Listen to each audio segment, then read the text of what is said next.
Mas malaki pala to mga kasisid kaysa dun sa nauna. Ayun oh, grabe. At meron pang mga kasama. Napakalalaki, hindi siya nag-iisa. At eto pa, ayun, muli nyo akong samahan mga kasisid sa aking panibagong adventure sa ilalim ng dagat.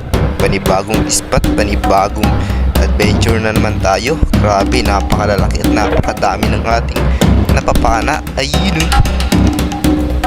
So yan, hindi nyo akong samahan.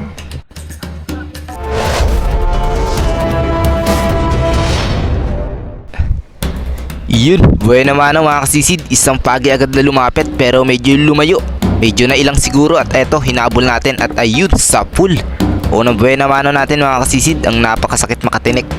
Grabe, ingat tayo mga kasisid sa mga gantong klase dahil napakasakit nito makatinik. At eto, may nakita pa tayo dito mga kasisid. Dalawang tamuon, ayan, talagang bababa pa niya yung isa oh. Kinakarga pa at ayun, nakawala na.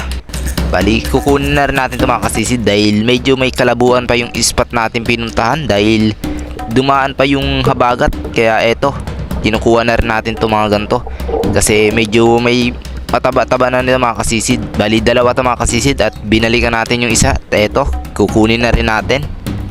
Yan. Bali, napakasarap ito sa mga ginataan. Pwede rin natin isama dito yung ating mga nahuhuling pagi mga kasisid. Pwede rin nyo rin samahan ng isda. Kayo na ang bahala kung anong luto ang gusto nyo dito. Pero masasarap ito kahit saan. At eto pa, pagi, ayun, sa pool. Bali, nakakadalawa na tayo nito mga kasisid. Okay na yung atang pang ginataan o pang paksiw. Ayan, napakasarap din ito mga kasisid sa mga paksiw. Kapag iisa lang yung huli nyo, pwede nyo na rin paksiwin. Sulit na yung inyong pang ulam dito. At eto, bali, eto pa mga kasisid, isang tamuon na naman. Yan, bali makakatatlo na tayo nito. Kinukuha na natin ito mga kasisid para meron na tayong panggata kapag umuwi na agad tayo dahil medyo may kalabuan pa talaga yung tubig mga kasisid. At eto, bali yung spot natin mga kasisid ay dito lang sa aming barangay. Kasi hindi pa tayo pwedeng lumayo. Sabi ko sa inyo, medyo may kalabuan pa dahil dumaan yung habagat. At eto, isang manabo na naman or malaway, ayun, sa pool. Grabe. Ay, napakabait nito mga isda ng ganito mga klase, itong tinatawag naming malaway. Ayan, medyo may kalaparan na rin to mga kasisid. Yun oh, napakakintab nitong isda na to. Grabe, napakasilaw. At eto pa, putian mga kasisid at ayun, sa pool. Medyo pinahabulan natin dahil napakailap nito. Kanina pa natin to hinahabol mga kasisid. Salamat at napuruhan din natin sa kanyang katawan. At eto pa, mas malaki to kaysa sa nauna. Isang putian, ayun, sa pool mga kasisid. Ayun oh, grabe. Napakalaki nito mga kasisid. Siguro may mga 3/4 na rin to. Ayun oh. At eto pa mga kasisid, isang tigsak, ayun, sa pool. Bali, yung nakaraang pamana natin mga kasisid, napakarami nung ating huling ganito kaso hindi natin nakunan ng camera. Dahil din na natin inakala na makakarami tayo. At eto, barakuda to mga kasisid kapag kayong malaki na. At eto, mas malaki to mga kasisid. Ayun oh, grabe, napakagandang patama. Ayun, sa pool. Pinuruhan natin sa kanyang ulo mga kasisid. Kapag kagantong medyo malaki na mga kasisid ay maging alerto tayo sa ating pagkapana dito dahil medyo may katapangan talaga tong isda na to mga kasisid.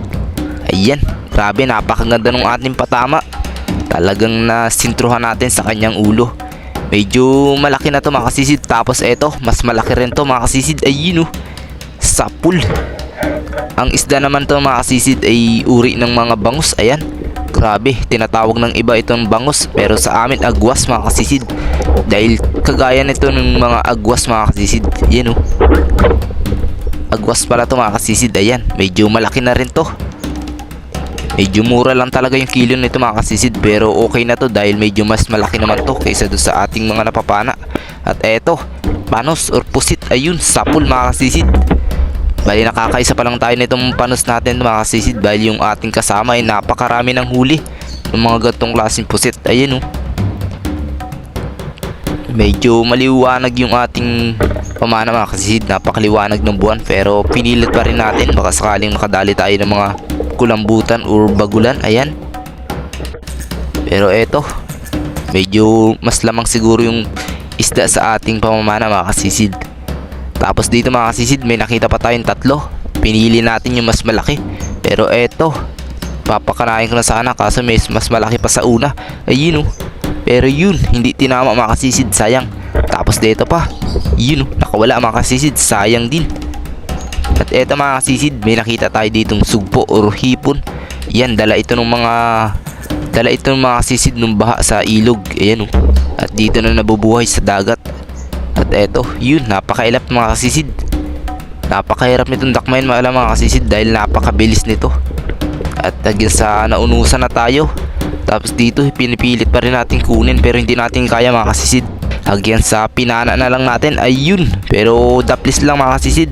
Syempre babalikan natin yan. At eto, papanain natin, ayun, sa pool. Pero eto, nakawala pa rin mga kasisid, sayang. At dadakmay na natin yan, ayun.